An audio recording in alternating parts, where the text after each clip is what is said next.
vendosje.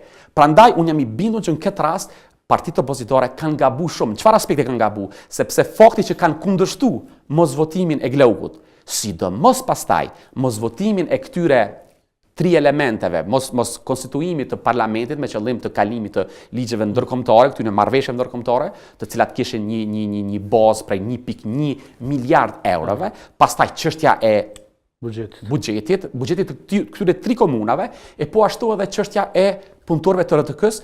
Kjo jam I bindun, sepse ta zom, nëse mund ta bëj një digresion të vogël.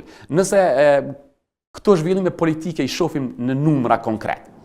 Unë jam I bindun si në bukën që e ha, që periudha prill-tetor, zhvillimet që ka ndodhur, fajet që I ka bardhë mbi supe lëvizja vetëvendosje, ka bërë që 42% I marrë në zgjedhjet e fundit, për shkak këtyre veprimeve të gabuara politike, ka bërë që ky 42% të bje nën 40%. Edhe jam I bindun që ka qenë dikun rreth 37-38%, parafërsisht. Mirë po, duke pas parasysh që këta I banën këto tjerë, partitë opozitore, banën këto veprime, pra mos pranimin e opsionit Glaukut, e sidomos mos votimit të këtyre ligjeve ose marrëveshjeve ndërkombëtare, pastaj RTK-ja dhe elementi tjetër që ishte, nuk po më kujtohet tani, sapo e thash, kjo ka bërë që partitë opozitore këtu të sanksionohen. Tani Albin Kurti në kuptimin e votave, jam I bindur që prap e kemi parafërsisht në të njëjtin nivel. Që I duhet koalicion patjetër. Patjetër.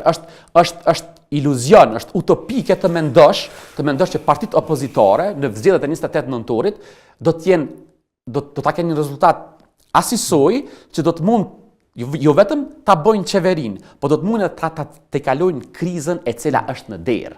Pra, krizën e presidentit, sepse çështja nuk është që vetëm të krijohet qeveria, por çështja është si të arrijnë 80% të votave. Pra, shkaktarët për mua prill-tetor kanë qenë pikërisht ose kryesisht kanë qenë lëvizjet vendose, ndërsa për si ta them, pjesën tjetër janë partitë opozitore. Sigurisht që këtu ka kritikë, dhe jam I bindur që disa nga teleshikuesit tanë me background ligjor e kushtetues mund të më kundërshtojnë, të më japin një kundër argument, më thonë se jo se sikur të mblidhej parlamenti, kjo do të ishte antikushtetuese. Shiko, unë nuk është se kam formim puro legal, po unë e di një gjë që parimi është që ligji ose kushtetuesa duhet zbatohet, duhet zbatohet, pik. Mirë po ka gjithmonë rrethona të jashtëzakonshme, rrethona sui generis, që quhet. Dhe tani jemi në këtë rrethon, në këtë kohë. Kemi qenë. Marrëveshje ndërkombëtare, nuk janë pyetje 1 milion, janë 1.100 milion, domethënë euro, 1.1 bilion.